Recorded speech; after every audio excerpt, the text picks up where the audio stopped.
শিঙিয়া দলঙৰ তলত উদ্ধাৰ হোৱা চিণ্ডমুণ্ড গৌৰীপুৰৰ জাহাংগীৰ নিশ্চিত 9 মাহ পূৰ্বে নৃশংস হত্যাৰ বলি হোৱা গৌৰীপুৰৰ ফলিমাৰী দ্বিতীয় খণ্ডৰ জাহাংগীৰৰ ঘৰত এতিয়া কান্দোনৰ ৰোল। আজিলৈকে কোনো সংসূত্ৰ নাই সুনীল গগৈ। ইতিমধ্যে পৰিয়ালৰ লোকে অনুৰোধ জনাইছে হত্যাকাৰীক উচিত শাস্তি দিয়াৰ। 1 ডিচেম্বৰ 2024 উদ্ধাৰ হৈছিল জাহাংগীৰৰ চিণ্ডমুণ্ডটো। ফৰেন্সিকৰ প্ৰতিবেদনত নিশ্চিত এই কথা।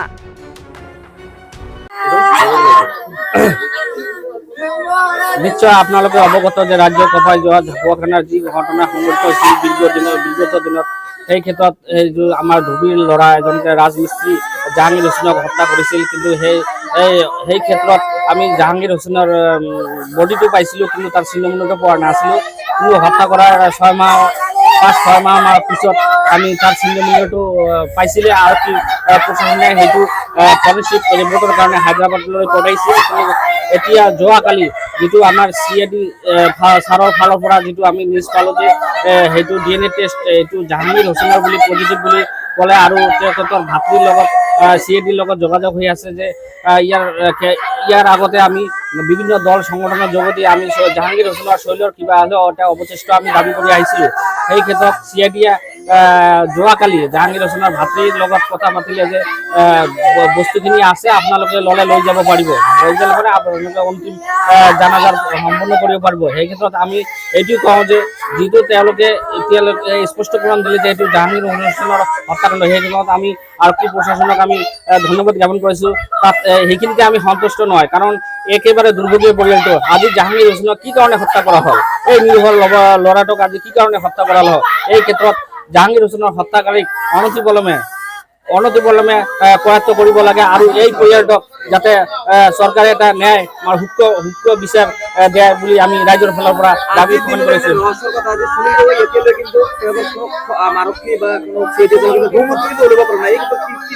এই ক্ষেত্ৰত আমি এইটো ক'ম যে অসম স্মাৰ্ট পুলিচ বুলি কয়, স্মাৰ্ট পুলিচে যেতিয়া ব্যৰ্থ হোৱাৰ পিছত কেছটো CIDৰ তত্ত্বাৱধানত দিলে। CIDয়ে আজিলৈকে 7-8 মাহৰ পৰা বস্তুটো পৰিচালনা কৰি আছে, কিন্তু আজিলৈকে সুনীল গগৈ, যিহেতু আমি আগৰ পৰা কৈছোঁ সুনীল গগৈয়ে হত্যা কৰিছে, সুনীল গগৈ হত্যাকাৰী, কিন্তু সুনীল গগৈ জীৱিত অথবা মৃত্যু কিয় চৰকাৰে আজিলৈকে কোনো ধৰণৰ এটা কোনো উৰাব নোৱাৰে। সেই ক্ষেত্ৰত আমি মৰ্মান্বিত হৈছোঁ, কাৰণ এই চৰকাৰ ফেইলাৰ হৈছে নেকি।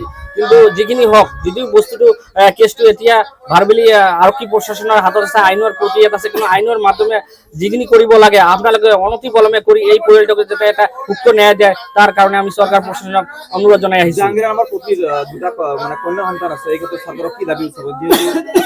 এই ক্ষেত্ৰত এইটোৱে ক'ম যে আমাৰ ভাৰতৰ প্ৰধানমন্ত্ৰী ডাঙৰীয়াই কৈছিল যে বেটি বাচাও বেটি পঢ়াও, কিন্তু সেই পৰিয়ালটোৰ 2জনমান কন্যা সন্তান আছে। এই কন্যা সন্তানৰ ভৱিষ্যতৰ কাৰণে কিদৰে সেই পৰিয়ালটো লালন পালন কৰিব আৰু শিক্ষা অৰ্জন কৰিব, সেই ক্ষেত্ৰত চৰকাৰে চকু দিব লাগে।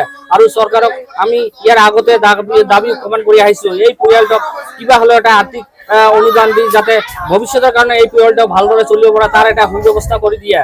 এইখিনিয়ে আমি অসমৰ মুখ্যমন্ত্ৰী তথা ডক্টৰ হিমন্ত বিশ্ব শৰ্মা ছাৰক আমি বাৰ কাকতি মিনতি কৰি আহিছিলোঁ, কিন্তু আজিও আপোনাৰ ওচৰত আপোনাৰ নিজৰ যোগেদি আমি ডক্টৰ হিমন্ত বিশ্ব শৰ্মা ডাঙৰীয়াক আমি অনুৰোধ কৰোঁ যাতে এই পৰিয়ালটোৰ ফালে অলপ চকু দি চায়, যাতে এই পৰিয়ালটো ভৱিষ্যতৰ কাৰণে এটা ভালদৰে চলিব পাৰে, তাৰ এটা বিহিত ব্যৱস্থা কৰি দিয়ে। এইখিনি সুনীল গগৈকে এলাকা সুনীল গগৈকে পাই না, এলাকা সুনীল গগৈকে পাই না, আমার স্বামী হয় তাই দিছে কে না করে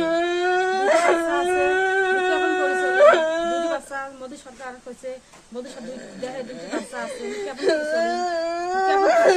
আমি গরিব মানুষ পড়াশোনা কি করে পড়াশোনা কথা আছে। যেহেতু সরকারে একটা স্লোগান দিয়েছে যে বেটি বাঁচাও বেটি পড়াও, হ্যাঁ, তো যেহেতু আপনার 2টা সন্তান আছে, এই ক্ষেত্রে পড়াশোনা করতে সরকার কি মেসেজ দিবে? কামাই করি বাচ্চা করতে কি করি কষ্ট করি যেহেতু আপনার একটা নিয়ম নীতি আছে, মানুষ মরার পিছত দেহ সংস্কার মানে মন্দিরটো কি বিচাৰি গৌৰীপুৰৰ পৰা সঞ্জীৱ ৰায়ৰ ৰিপৰ্ট এনি ভাৰত 24।